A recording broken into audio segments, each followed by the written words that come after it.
So how awesome is it that we have one of the best right to the end, which is Paula. Paula is going to be sharing some wonderful, wonderful tips for us, and I'm just going to introduce her properly. Paula is the founder of PB Success Coaching, and through world-class transformational and one-on-one coaching, group mentoring, and live workshops, she helps people like you overcome persistent blocks, reconnect deeply with your truth, and live a life of purpose, passion, and fulfilment. Paula works with women who are feeling stuck, disconnected from their purpose, and to help them lean into discomfort, embrace vulnerability, and reclaim their power. She has worked with thousands of people on one-to-one and in group settings, supporting her clients and mentees to get unstuck, embrace uncertainty, reconnect with misplaced resources, and live their best life. She's worked in the psychological, mental health and wellness spaces for 17 years and is passionate about helping people remember that they have a choice, and the magic is in realising it. She's working in private practice with high performance culture and government and not-for-profit organisations. I'm going to get my tongue around that one. She's passionate about supporting people in all walks of life and to really realise their choice. And this is our superpower. And so I would love to introduce you, of course, to the wonderful Paula. Hello, Paula. Hello. Hello, lovely to see you. And look, I'm so glad you're here. Thank you, everyone. Enjoy Paula's amazing presentation, and I'll see you at the end. Awesome. Thank you, Kathy. Hello, everyone. So great to be here. I'm actually a little bit nervous. I'm not sure why. I was very mesmerized by the previous speakers. So thank you for having me. I want to say thank you, Kathy, and thank you to all of you. It's such an amazing opportunity to share with you all this afternoon. Thank you for sharing the next 20 minutes or so with me. As the day draws to a close, rather than teaching you a content piece, I thought I'd share a story with you all. And it's lovely. I think it was Anne earlier was sharing about the hero's journey and the power of story. So that was all synced in quite magically together. As I share, I invite you to give yourself permission to feel whatever comes up. Notice what stirs within you as I share. If some aha moments arise or you've got questions, please type them in the chat. And if we have time at the end, I'd love to explore that with you. So my life looked great on the outside. I had a wonderful family, a loving relationship. I had great friends, a wonderful job. I was educated. I had 3 degrees in psychology. I was strong and fit. I was beautiful. I had a glamorous social network, a fabulous lifestyle. I was really helpful. Everyone loved me. Life looked good. But I was unhappy inside, and I felt shame about my discontent. I believed I didn't have a reason to justify my misery. After all, I came from such a good life, and there were people much worse off than me who were happy. What was wrong with me? I felt alone and empty, an insatiable yearning deep inside. I had, pardon me, I'd been a fat kid, teased. So I put up a tough facade. I don't care. Everything's fine. If I didn't talk about it, there wasn't a problem. And if there wasn't a problem, no one could hurt me. In case I hadn't put enough pressure on myself, I played the role of the people pleaser and the rescuer. I took pride in being helpful, looking after those close to me. I was desperate to belong, desperate to be accepted, and desperate to feel loved. And I was seeking all of that outside of myself. One day at work, a colleague, noticing that I was stressed, asked me what was wrong, and I responded and I said, "What do you do when you realize you hate the person you've become?" And without flinching, he responded, "It's simple. You just become the person you want to be. The choice is yours." Sounded great in theory, but how exactly? It felt so unattainable. I tried. Oh my God. God knows I tried. I read the books. I did the yoga. I drank the green smoothies. I gave up caffeine. I reframed my language. But it all felt like a futile attempt at changing who I was, and that felt impossible. Maybe I wasn't destined to be happy.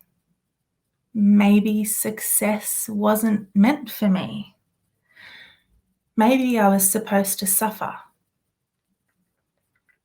I spent lots of money on therapy, psychotherapy, retail therapy, exercise therapy, you named it, I tried it. I stuck positive affirmations on my walls. But no matter what I did, the empty gnawing inside continued. All my efforts at trying to change felt like I was turning my back on the very thing that made me who I was. I didn't want to abandon my family. They're incredible people. I didn't want to stop helping my loved ones. What if I became selfish? I didn't want to put myself out there. What if people judged me, rejected me? I even mustered up the courage to share. But sooner or later, despite the changes, I'd make a mistake. I'd say the wrong thing. I'd fail and thus revert back to the same old patterns. Walls up, avoidance, numbing, and people-pleasing. I was so afraid of what people thought, so doubtful of myself, and focused so much on everything outside of me, I had completely abandoned myself. And in abandoning myself, I neglected and abused my body. I broke my promises. I eroded my self-esteem, and I proved that I couldn't trust myself, no matter how hard I tried. And every time I tried, I'd think to myself, this time things will be different. This time I'll succeed. Before I knew it, I was back in my old pattern, playing out my familiar habits, overeating, over-exercising, over-partying, avoiding, distracting, and keeping myself busy. Anything to distract from that haunting emptiness inside.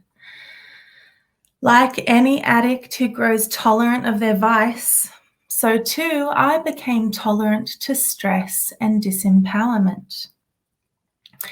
What I didn't know at the time, my body was reacting to this long-term, consistent state of stress. Over time, my body would come to crave more stress hormones, which would have me feeling even more disempowered. It was a vicious cycle. I'd unconsciously created this cycle that further fortified my patterns of pain. No one understood, and I didn't have any good reason to be unhappy. This cavernous loneliness was mine, and mine alone to carry. Along my travels, I met some great people, a wonderful therapist who guided me to be gentle with myself, a personal trainer who reminded me, fall down 9 times, get up 10. An unexpected friend who taught me that without challenge, there's no progress. And a brilliant mentor who reminded me what we focus on is what we find. These people, I fit with these people. They got me. I wasn't alone. And I became courageous and expressed my vulnerability more openly. I learned my imperfections didn't make me weak or less than. I learned to forgive myself, to go gently, to get back up after I fell. I learned that without challenge, there is no progress. I started asking for support. I found myself in hospital for a week with glandular fever. My temperatures were so high for so long, my brain literally cooked. I'd been hallucinating, reactive to the medication. I was not well. Discharged on New Year's Eve, my mama came to collect me, and my then partner of 5 years came to visit. We had an argument because he wanted to go to the New Year's party at the waterfront mansion we'd been invited to. I was so disappointed. Had the roles been reversed, there's nowhere else in the world I would have rather be than by his side, and yet asking this of him caused a massive argument. Straight out of hospital, brain fried and empty, I knew what had to be done. This was not the relationship for me. He was a good man and we loved each other very much, but I yearned for something else. We'd grown apart. We both knew it. It was done. My friends didn't understand though. We'd been together for so long and we'd been through so much and seemed so happy. My family told me I was mad and that my expectations were unrealistic. I remember so many people telling me the grass isn't always greener, Paula. What if I left him and didn't find something better? But this decision wasn't about him or anyone else. This decision was about me. This decision was a choice, a pivotal moment where I decided to commit to myself. Was I afraid it wouldn't be better? You bet I was. Were there risks involved? Absolutely. But that choice was necessary. A moment, a defining moment when I stood up against what was approved of by the people around me, against what was the easy route, and I listened to my heart instead. I realized others mightn't approve, mightn't prioritize me, but I would never abandon myself again. My haphazardness continued, more clumsiness and random accidents. I thought there were messages from the universe. I'd ended the unhealthy relationship, but again, I almost ended up under a truck in a biking accident, and I made that mean I needed to assert my boundaries better. I was stalked by a criminal I was working with, and I made that mean I needed to be more careful. I was bullied by a narcissistic manager, and I made that mean I needed to stand up for myself and for what I believed in. Every time I faced a test, while I experienced stress, I learned new skills and truths about my resilience that would serve me in later challenges to come. I met tyrants. I was used, lied to, cheated. But I would come to see that these challenges, these enemies, were in fact helpers disguised, teaching me to stand for what I believed to be good and right and beautiful. The blinding irony is that my gut instinct about these people and situations had always been right. Of course it had. Though I had ignored it, my body and my intuition had been guiding me all along. I had ignored it, and I suffered the consequences. I began to realize this meat suit that houses my heart and soul had awareness far greater than that of my mind. 3 months after enrolling in a course that would change the trajectory of my career, I was in a car accident that landed me in hospital and in a neck brace. I was incapacitated. I couldn't work. I couldn't lift more than 2 kilograms. I was in a lot of pain, and I became fully reliant on my family. At my 6-month follow-up, the neurosurgeon said to me, "The sooner you accept that you will never lift weights again, the easier your life will be. I couldn't believe it. My body had failed me again. As someone who had always been strong and independent, to say I was devastated didn't quite cut it. I didn't know who I was. I fell into a deep depression, diagnosed with 3 chronic diseases. There was a cancer scare. My anxiety rose and my world contracted. I felt defeated, helpless. I couldn't see a way out. I had thoughts of suicide daily. My parents and partner were very supportive, but that did not shift my desperate sense of powerlessness. I'd lost my spark, my zest for life. Maybe this was my destiny. Maybe I wasn't ever going to thrive. Maybe that dream was never meant to become my reality. I remember thinking, this is no way to live. I can't go on like this. If I don't choose to heal, this will kill me. Something had to change. I had to find my power. I chose to find the silver lining in that trauma.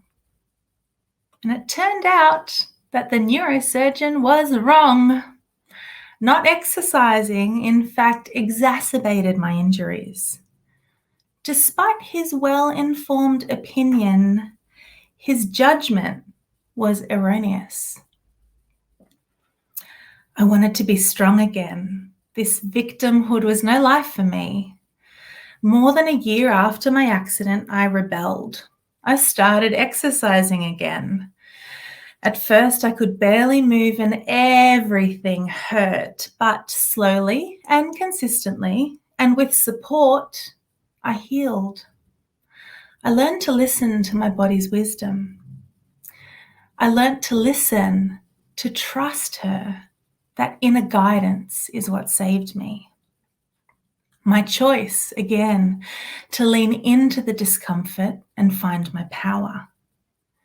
What ensued was a series of decisions I made for myself. Decisions with a price. Decisions only I could make to put myself first and prioritize my health and growth.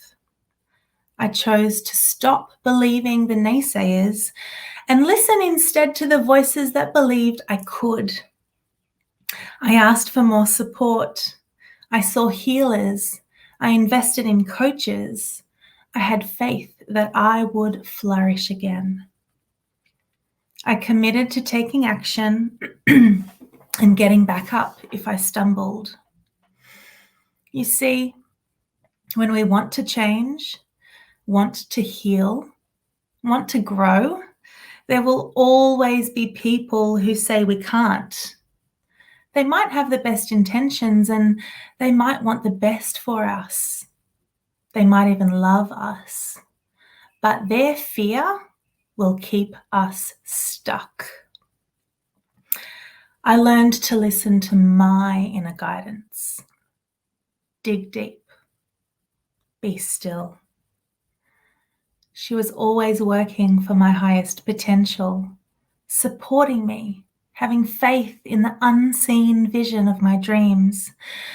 And in the moments of fear and doubt, when that guidance seemed muffled by the noise, it was imperative I had the right people around me who believed I could, whose confidence I would lean on to pull me through the dark moments of doubt.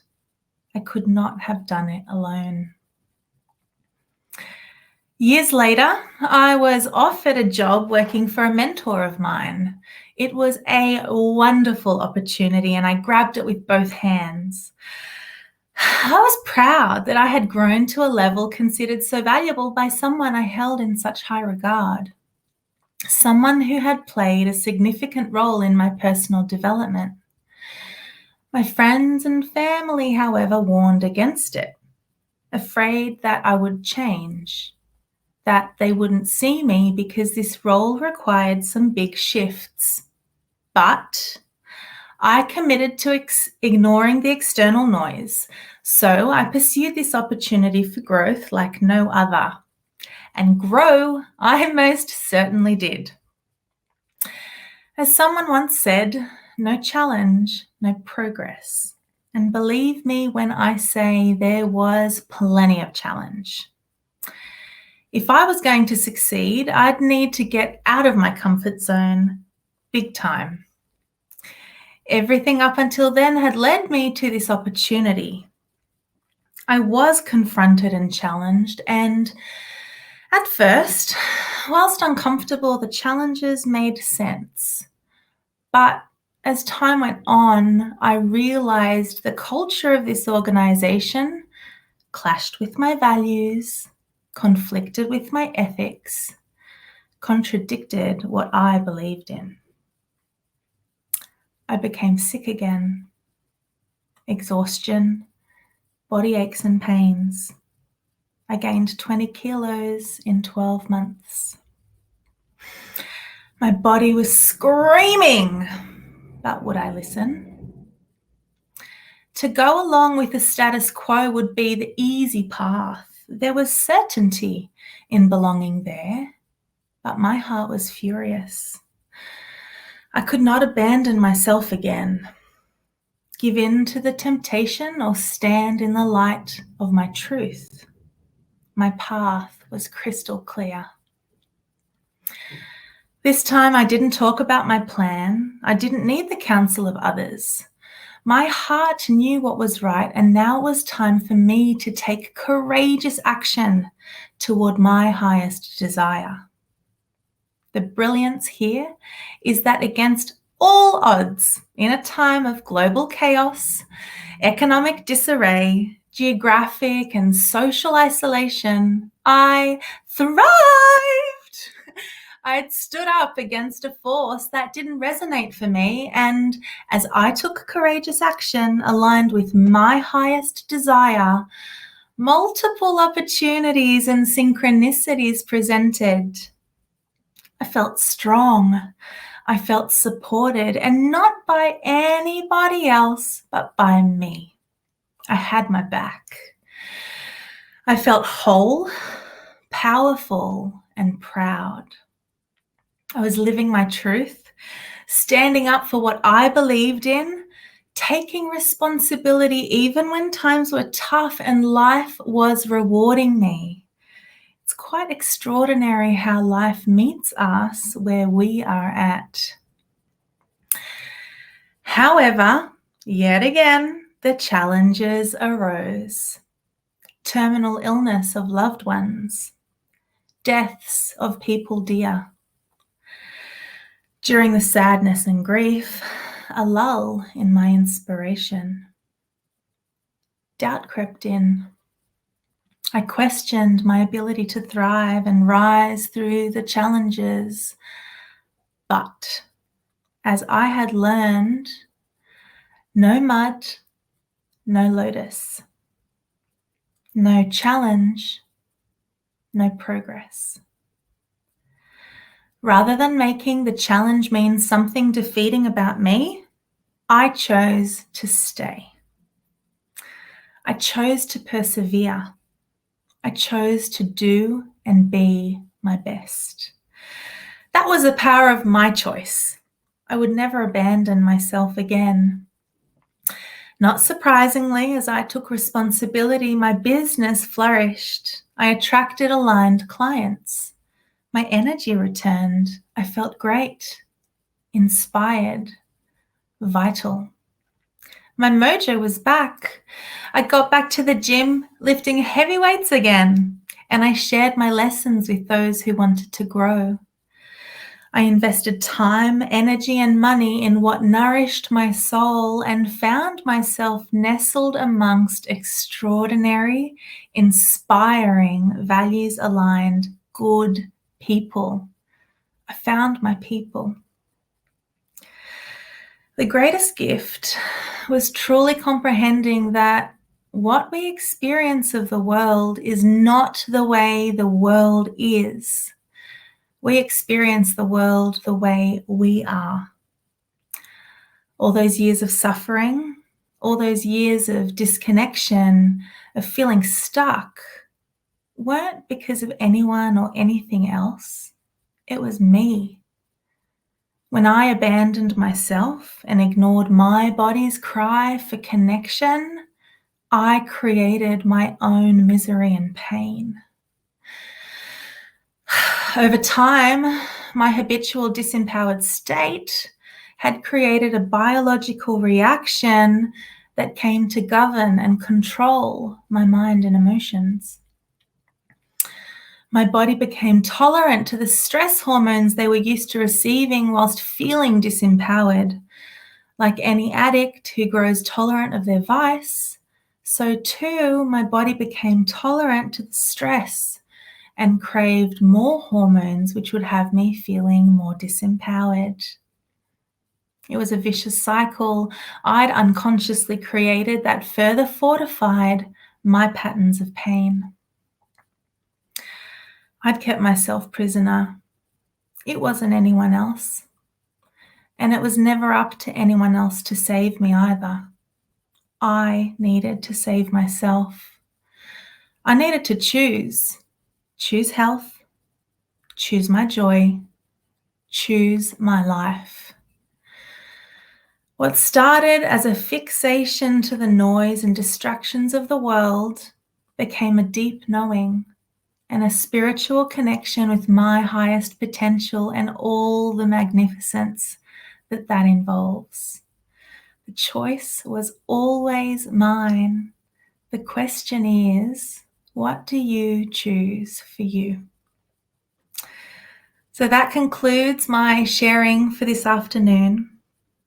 I'd love to hear some comments, what resonated, what landed for you, what you connected with, and perhaps any questions or shares you'd like to offer. And I think we'll wait for Kathy. Here she comes. Hello. That's always a good idea. Paula, thank you so much. Such an inspirational story. And it's so relevant to everything we've been talking about today. It was just the perfect sum up of everything that we've learnt today from all of our speakers. I'm just so grateful that you've been here to share and be vulnerable with us in your own story. And I can see in the comments people saying amazing, thank you, moving, very powerful. Look, I've got your link here as well, which I'm going to just pop in the chat. And so please, can you go in, and if what Paula has said to you today, has talked to you about, her story resonates with you, I encourage you to connect with her or any of the other speakers. Thank you so much, Paula. Like I said, I'm very grateful to have you here today, and we will see and talk to you again. Bye for now. Thank you so much. Bye, everyone.